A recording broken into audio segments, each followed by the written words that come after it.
नमस्कार दोस्तों, एक बार फिर से स्वागत है आप सभी का मेरे YouTube चैनल पर। मेरी आज की कहानी का शीर्षक है भाई की उदारता। एक गांव में एक किसान रहता था। वह किसान बड़ा समझदार और धर्मात्मा था। मेहनत से जो कुछ पैदा होता उसको अपना धन समझता था। उस किसान के दो बेटे थे। बड़ा बेटा बड़ा मेहनती था, खेती के कामकाज में अपने पिता की सहायता किया करता था। पर जो छोटा बेटा था वो बहुत आलसी था और सारा दिन पड़ा पड़ा सोया रहता था। किसान जब अपने छोटे बेटे को कामकाज के लिए कहता था तो वह उसकी बात के ऊपर कोई ध्यान नहीं देता था, उल्टे नाराज हो जाता था और अपने पिता को घर छोड़ करके जाने की धमकी दे दिया करता था। इसलिए किसान भी चुपचाप उसके आलस्य को सहन करता रहता था। किसान जब बूढ़ा हो गया और उसकी सांसें टूटने लगी तो उसने अपने दोनों बेटों को अपने पास बुलाया और ज़मीन को बराबर बराबर हिस्सों में बांट करके उनको दे दिया। उसने दम तोड़ने से पहले अपने दोनों बेटों से कहा कि मैं जा रहा हूँ और जाते जाते मैं तुम्हें एक सीख देना चाहता हूँ कि मेहनत से कभी भी जी मत चुराना। मेहनत करते रहोगे तो जीवन का निर्वाह बड़ी आसानी से होता रहेगा। बड़े बेटे ने तो किसान की बात पर ध्यान दे दिया और छोटे पुत्र ने एक कान से सुन करके दूसरे कान से निकाल दिया। किसान के मरने के बाद बड़ा बेटा मेहनत से खेती करने लगा। वह ना धूप देखता था, ना बरसात देखता था, ना सर्दी देखता था, ना गर्मी देखता था। सदा खेती के काम में लगा रहता था। पर छोटा बेटा मेहनत से जी चुराता था। वह या तो पड़ा रहता था, या सोया रहता था, या ताश आदि खेलता रहता था। लेकिन खेती के काम में उसकी कोई रुचि नहीं थी। दिन रात मेहनत करने के कारण बड़े बेटे का धन बढ़ने लगा, पर मेहनत ना करने के कारण छोटे बेटे का धन दिनों दिन घटने लगा। छोटे बेटे को जब भी धन की आवश्यकता पड़ती तो वह अपने हिस्से की जमीन बड़े भाई के पास गिरवी रख करके उनसे कुछ पैसा उधार ले लिया करता था। इस तरह छोटे भाई ने धीरे धीरे अपने हिस्से की सारी जमीन बड़े भाई के पास गिरवी रख दी।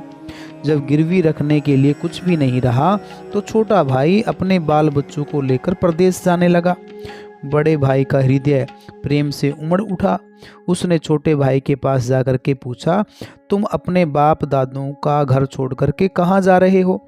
तब छोटे भाई ने उत्तर दिया कि प्रदेश को छोड़ करके अब और कहाँ जाऊँगा। यहाँ तो अब रोटी भी नहीं मिलती क्योंकि मेरे पास अब कुछ नहीं रहा है। तब बड़ा भाई बोला, देखो मैं तुम्हारा बड़ा भाई हूँ। बड़ा भाई पिता के समान होता है, इसलिए मेरी बात का बुरा मत मानना। पिताजी ने मुझे और तुम्हें बराबर ज़मीन दी थी। मैंने मेहनत से खेती की, इसलिए मेरा धन बढ़ता गया, परंतु तुमने सदा मेहनत से जी चुराया, इसलिए तुम्हारी ज़मीन तुम्हारे हाथ से निकल गई। बिना मेहनत के कुछ भी नहीं हो सकता, और जब तुम प्रदेश में जाओगे तो वहाँ पर भी बिना मेहनत किए तुम्हारा निर्वाह नहीं हो सकता। छोटा भाई सोचता हुआ बोला, पर अब हो क्या सकता है?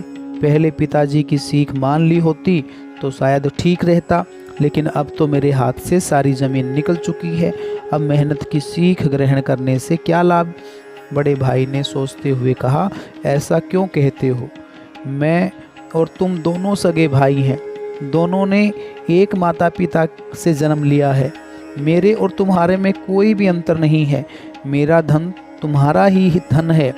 तुम्हारी ज़मीन किसी और के पास गिरवी थोड़ा ही है, मेरे पास ही गिरवी है।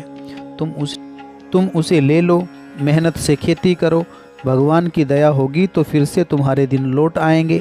छोटे भाई ने बड़े भाई की छाती पर अपना मुंह छिपा लिया और ज़ोर ज़ोर से रोने लगा।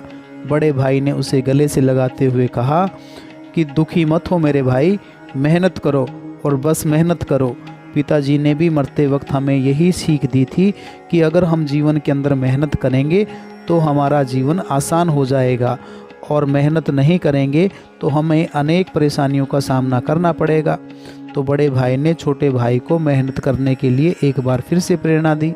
उसकी सारी ज़मीन वापस लौटा दी। अब दोनों भाई मेहनत करके खुशी खुशी रहने लगे।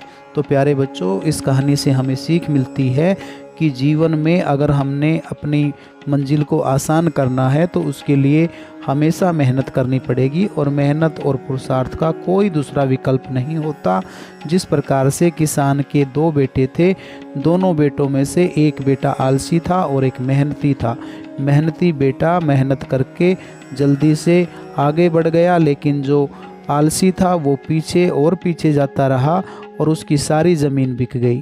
तो प्यारे बच्चों, इस कहानी से हमें यही शिक्षा मिलती है कि हमें जीवन में हमेशा पुरुषार्थी और मेहनती बने रहना चाहिए। उम्मीद करता हूँ कि आपको मेरी ये कहानी अच्छी लगी होगी। अगर आपको मेरी ये कहानी अच्छी लगी हो तो इस कहानी को लाइक करना, शेयर करना और मेरे चैनल को सब्सक्राइब करना। Thank you.